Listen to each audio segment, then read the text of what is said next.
In the late 1960s, American railroads were undergoing change as the country cut its dependence on rail travel.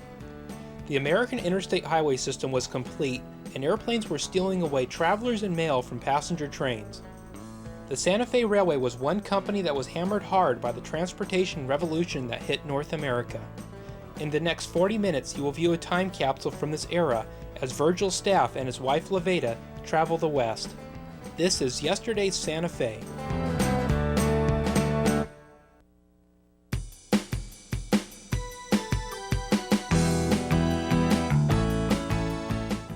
In 1969, in the southwest deserts of New Mexico and Texas, the last of the first-generation diesel locomotives were running out their final days before retirement.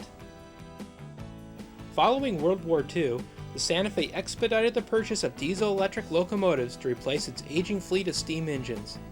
Produced by the Electromotive division of General Motors, the F-Series engine became the most common locomotive of the time and was responsible for the death of steam.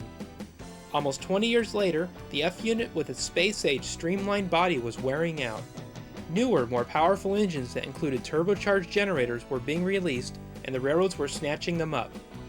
The F-unit's 1,500 horsepower arrangement was considered weak when compared to the latest models that were outputting 3,000 horsepower. As new power was delivered, the older F-Series freight locomotives were sent to the flatlands of Texas and New Mexico to carry out their final assignments.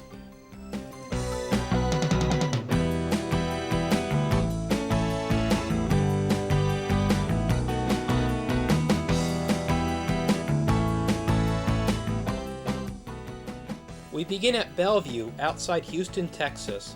4 F-units roll towards New Mexico.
This is the Texas Chief in July 1970.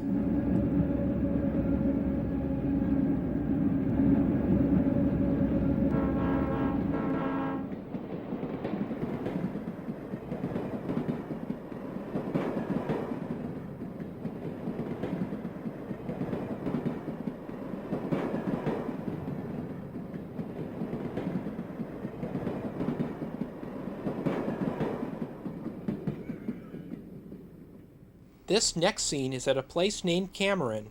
It was around this old decrepit freight house that Virgil, our cameraman, and his wife Levada picked up several biting chiggers that left the two of them in stinging pain for the rest of the day.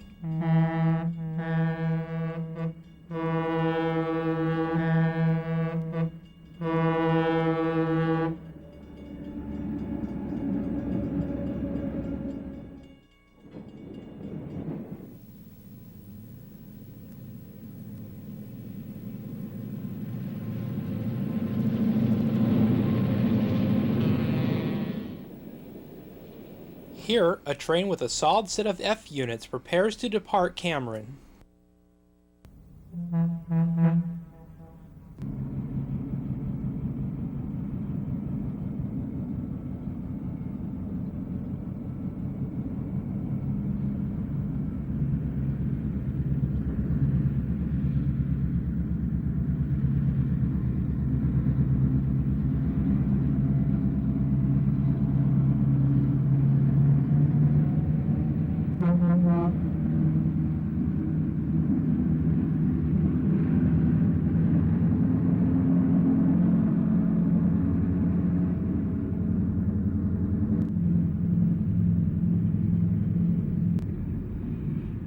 Also at Cameron, a high-priority hot sulfur train from New Mexico passes.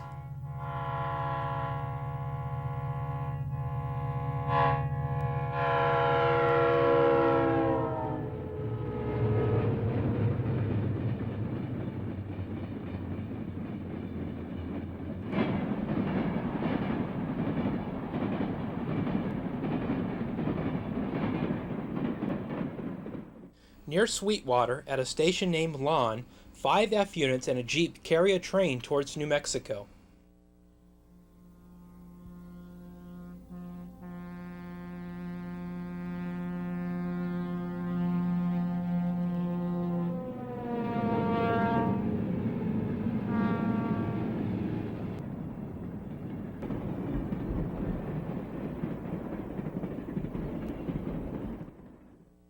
At Sudan, near the New Mexico state line, F Unit 228C leads a freight west.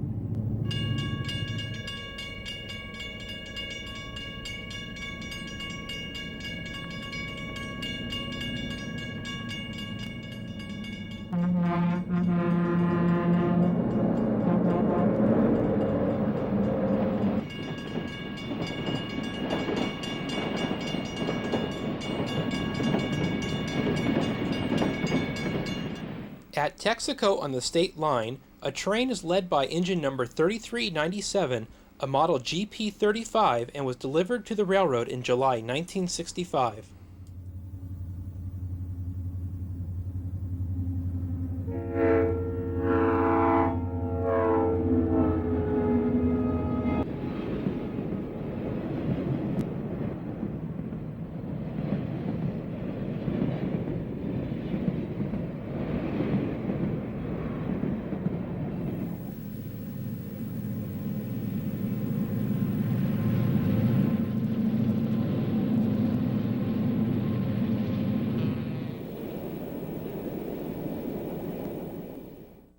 Near Carlsbad, in the town of Artesia, a heavy train pulled by 7 F units departs. This is on the Carlsbad subdivision, which terminates in Texas.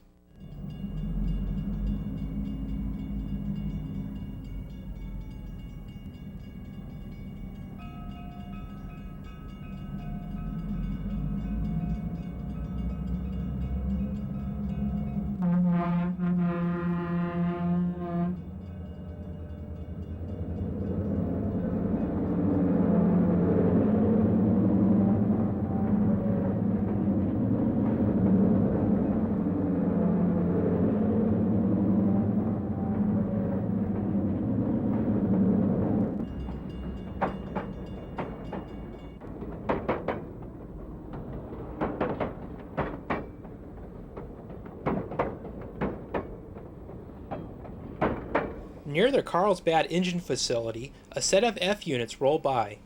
Carlsbad is home to the famous Carlsbad Caverns and is also the largest potash producing area in the country. The date is June 29, 1972.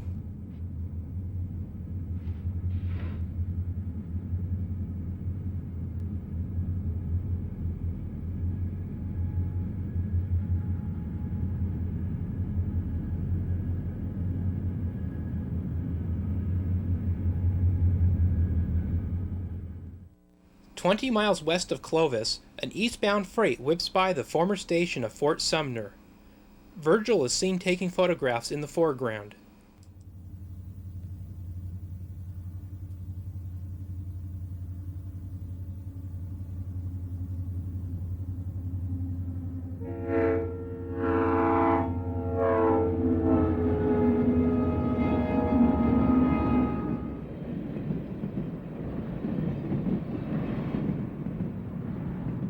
"20 miles further west at Encino, a welded rail train pulled by F units makes a rare appearance as it heads towards Gallup. In 1970, F7s normally did not get beyond eastern New Mexico. The date is July 4th, 1970.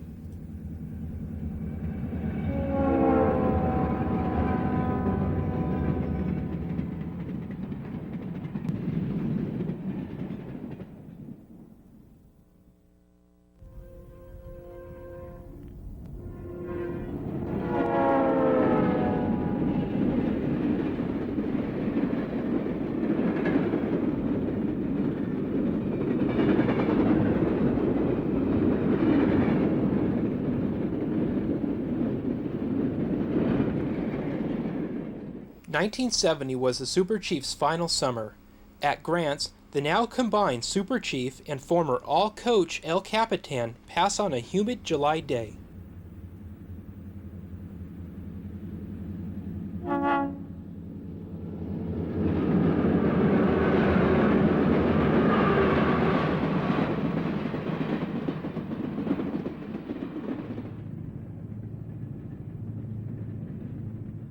At Pruitt, approximately 75 miles from the Arizona state line, the westbound Super Chief races by.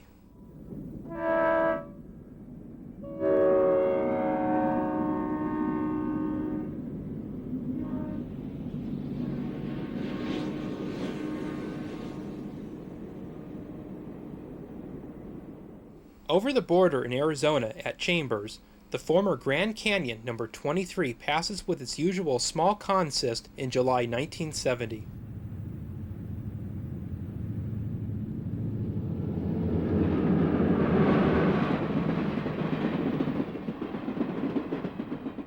A freight with refrigeration cars passes Belmont, Arizona.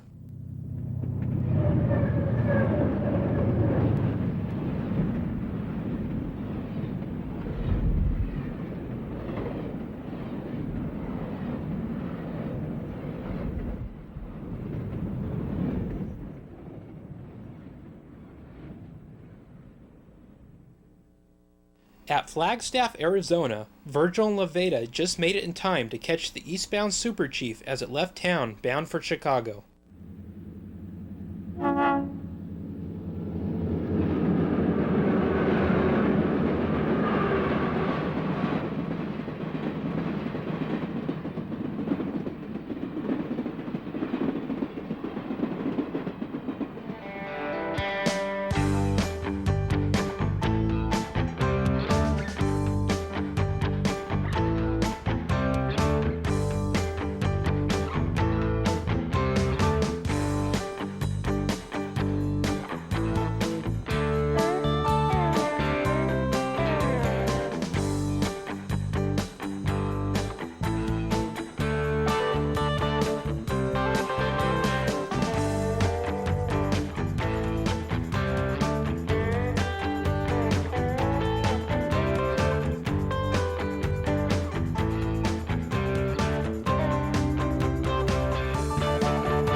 Leaving the southwest, we travel to California's Tehachapi crossing outside of Bakersfield.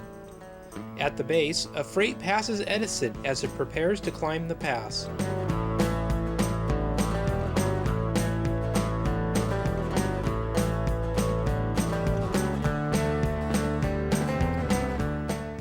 These next shots were taken at Tehachapi Summit.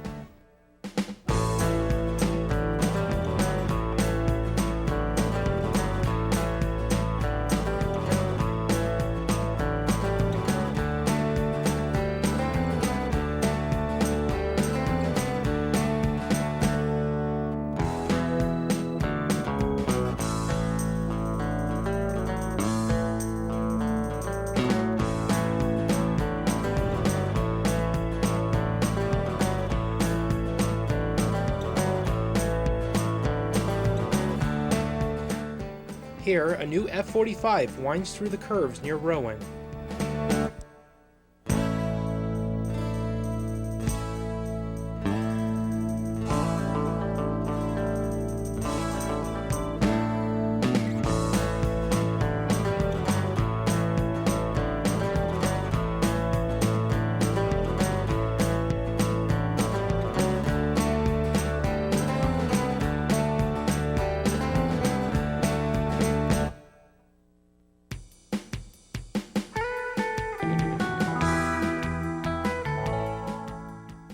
Between 1965 and 1969, Virgil made several visits to the Richmond engine facility in the San Francisco Bay Area. In this first shot, Virgil takes a ride on the turntable.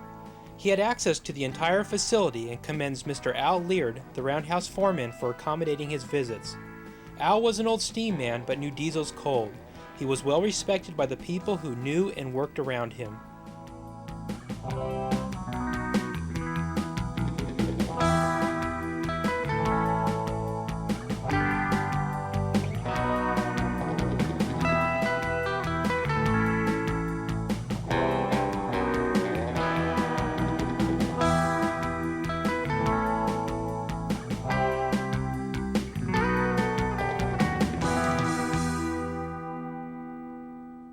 In this scene, an ALCO switch engine is filled with sand from a tower left over from the steam era.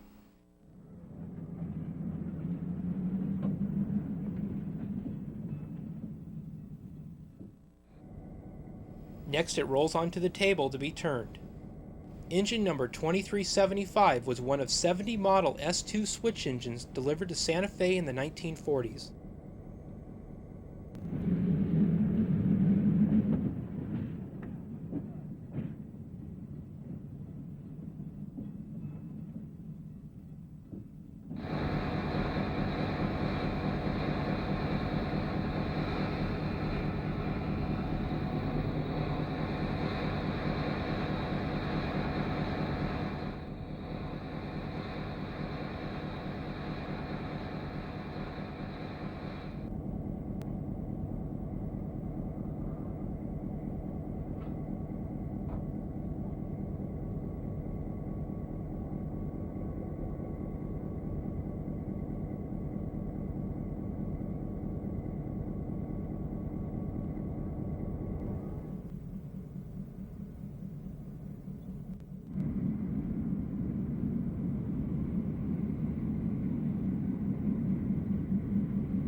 This locomotive is an ALCO model RSD-15.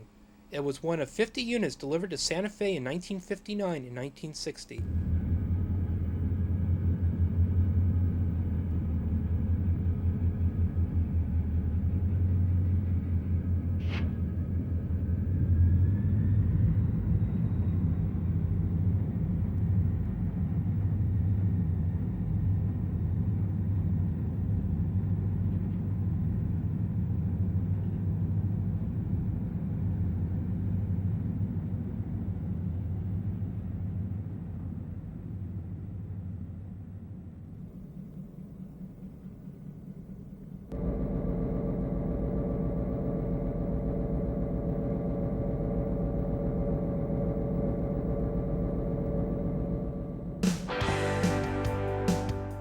In the late 1960s, second-generation diesel engines were taking hold, but the traditional method of receiving track authorization still depended on the train order.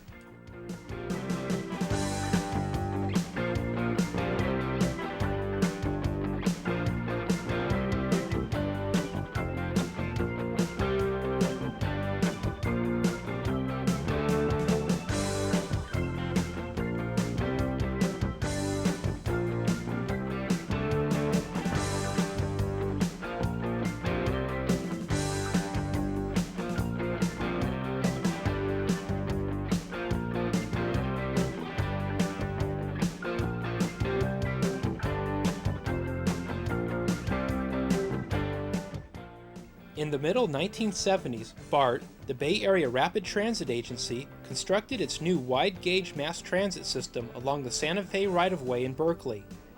These are some of the last shots taken before the railroad abandoned the line which connected Richmond with Oakland.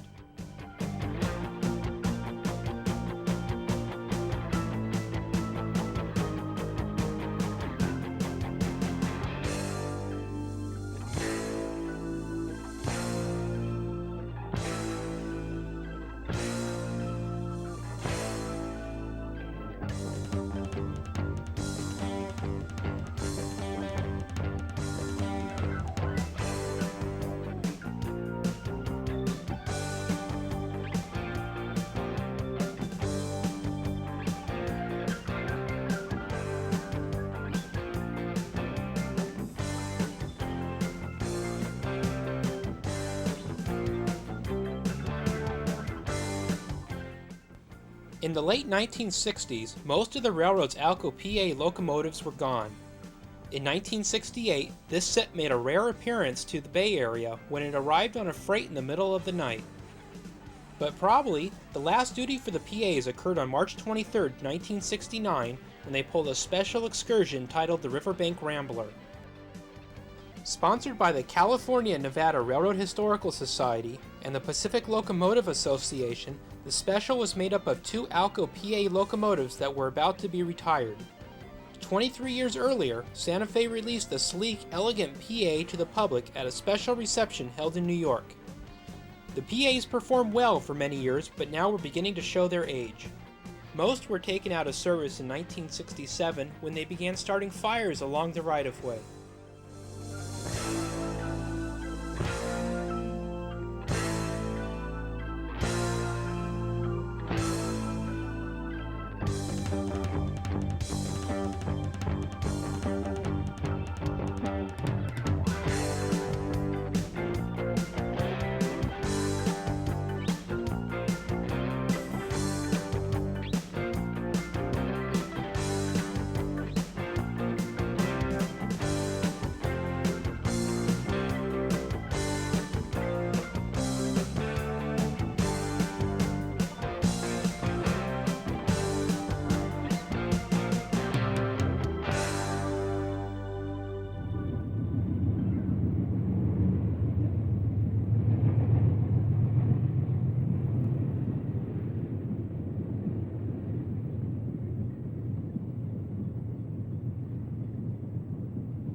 In 1954, Santa Fe inaugurated the San Francisco Chief, America's last cross-country passenger train.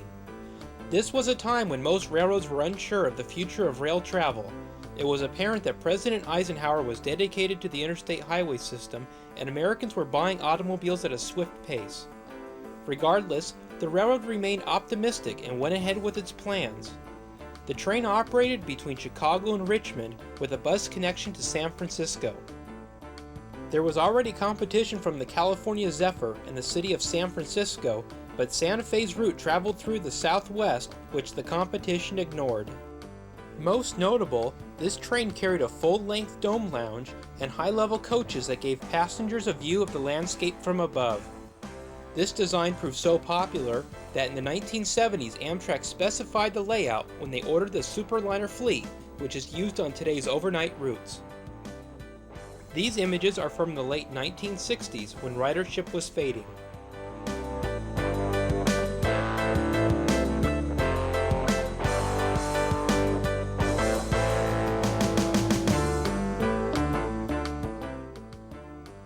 In this scene, number 1, the westbound train from Chicago arrives in Richmond.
this sequence, number 2, the eastbound train is readied for departure.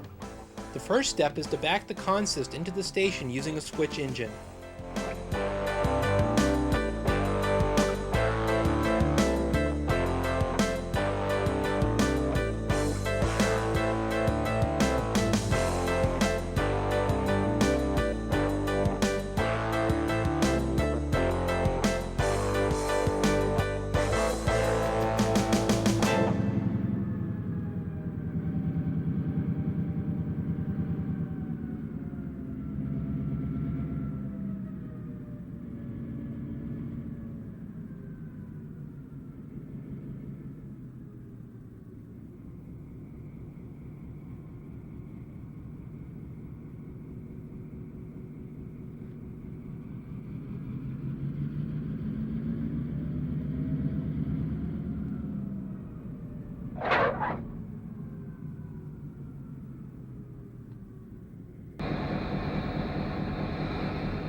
These next scenes were taken outside of Richmond.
West of Pinole, a rare shot of number 2 with only 3 engines passes a concrete section crew living quarters.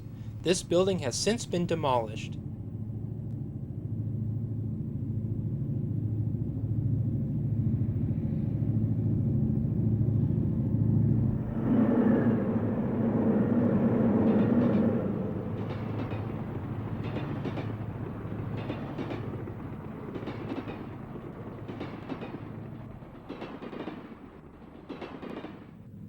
At Pinole, number 2 approaches its first stop.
At sunrise, number 1 from Chicago rounds a curve near Pinole.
Near Hercules, number 1 passes with a business car on the rear.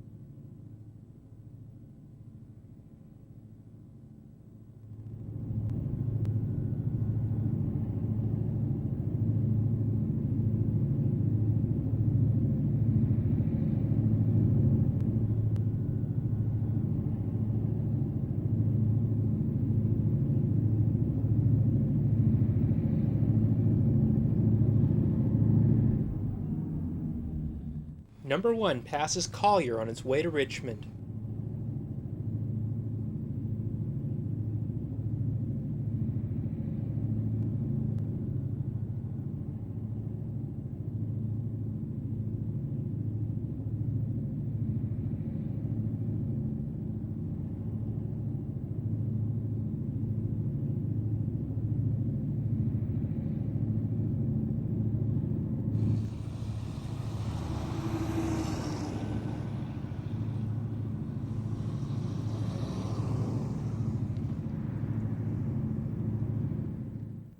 These next 2 shots are of number 2 at Christie.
On April 30th, 1971, the train you're looking at was the last San Francisco chief to leave Richmond.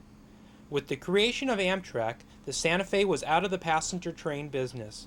Unfortunately, while other trains in the Santa Fe such as the Super Chief, San Diegans, and Texas Chief were to continue, number 1 and number 2 were not in the equation.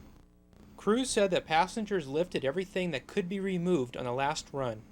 2 days later, the last number 1 arrived from Chicago as seen in this final shot taken near Martinez.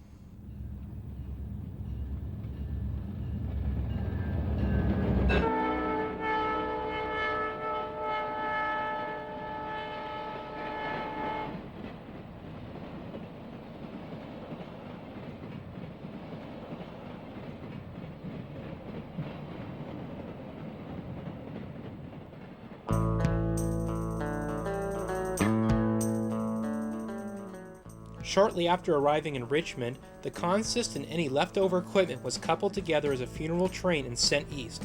This is the last film ever taken of the San Francisco Chief.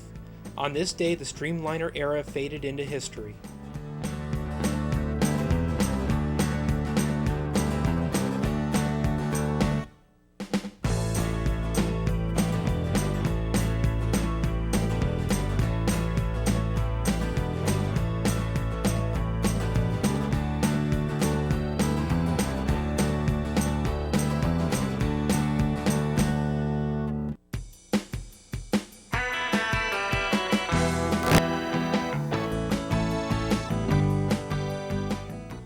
The Santa Fe of yesterday is extinct, but is still alive in the memories of those who rode, worked, and watched it.